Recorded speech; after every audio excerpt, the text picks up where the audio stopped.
નમસ્કાર દર્શક મિત્રો, આપ જોઈ રહ્યા છો IHRTC ન્યૂઝ અને હું છું રિપોર્ટર દિનેશ કુમારસિંહ બાબરિયા ઘેટી।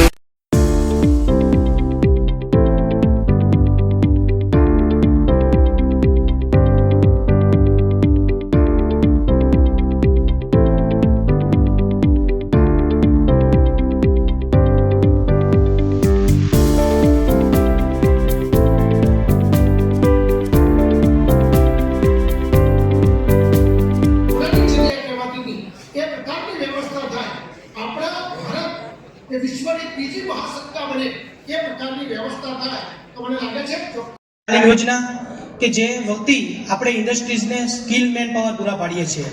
આ સ્કિલ મેન પાવરની ડિમાન્ડ ડે બાય ડે આપણે અત્યારે આઝાદીના અમૃત મહોત્સવમાં પ્રવેશ કરી રહ્યા છીએ અને આપણી ઇકોનોમી ડે બાય ડે વધી રહી છે।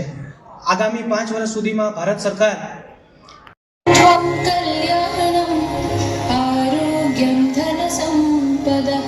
शुभं कुरुत्वं कल्याणं आरोग्यं धनसम्पदः शत्रुबुद्धि विनाशाय दीपज्योति नमोस्तुते दीपज्योति नमोस्तुते।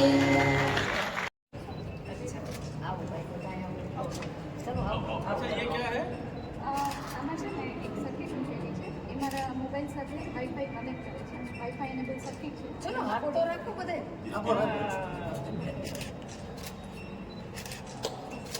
અરે વાહ।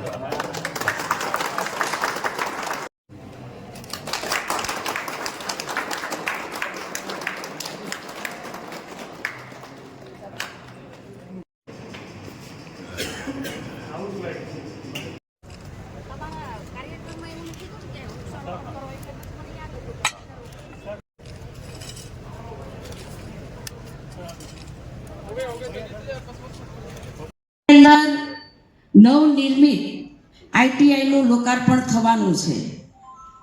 પૂરી સમગ્ર ટીમને હું ખૂબ ખૂબ હૃદયથી અભિનંદન આપું છું। આજનો દિવસ આપણા બધા માટે ગૌરવ અને આનંદનો દિવસ છે। આપણે સૌ એક મહત્વપૂર્ણ પગલાંના સાક્ષી બનવા જઈ રહ્યા છીએ। આદરણીય વડાપ્રધાન શ્રી નરેન્દ્રભાઈ મોદી સાહેબના કુશળ નેતૃત્વમાં દેશનો દરેક યુવાન જેની પોતાની પાસે કૌશલ્ય છે, જેની પાસે હુનર છે, એ બધા જ યુવાનોને આગળ વધવાની તક આપે છે। એ અમારી સરકારની પ્રાથમિકતા છે। આદરણીય વડાપ્રધાન શ્રી નરેન્દ્રભાઈ મોદી સાહેબના નેતૃત્વમાં અને ગુજરાતના મુખ્યમંત્રી ભૂપેન્દ્રભાઈ પટેલ સાહેબના નેતૃત્વમાં અનેક કોર્સો ચાલી રહ્યા છે। સ્કિલ ઇન્ડિયા મિશન દ્વારા સમગ્ર દેશમાં યુવાનોને રોજગારી સાથે સાથે સન્માનજનક જીવન પણ આપવામાં આવી રહ્યું છે। માનનીય મુખ્યમંત્રી શ્રી ભૂપેન્દ્રભાઈ પટેલ સાહેબના માર્ગદર્શન હેઠળ ગુજરાત સરકારે પણ રાજ્યમાં કૌશલ્ય વિકાસ ક્ષેત્રે અભૂતપૂર્વ કામગીરી કરી છે। ભારતની યુવા શક્તિની આકાંક્ષાઓ પૂરી કરવા માટે મોદી સરકાર રાત દિવસ કામ કરી રહી છે।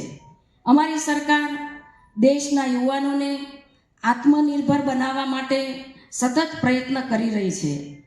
યુવાનોને જોબ સીકર નહીં પણ જોબ ગીવર બનાવવા માંગે છે। આદરણીય વડાપ્રધાન શ્રી નરેન્દ્રભાઈ મોદી સાહેબના નેતૃત્વમાં શરૂ કરવામાં આવેલા skill India, digital India, startup India અને મેક ઇન ઇન્ડિયા જેવા મિશન યુવકોના જીવનમાં આજે પરિવર્તન લાવી રહ્યા છે।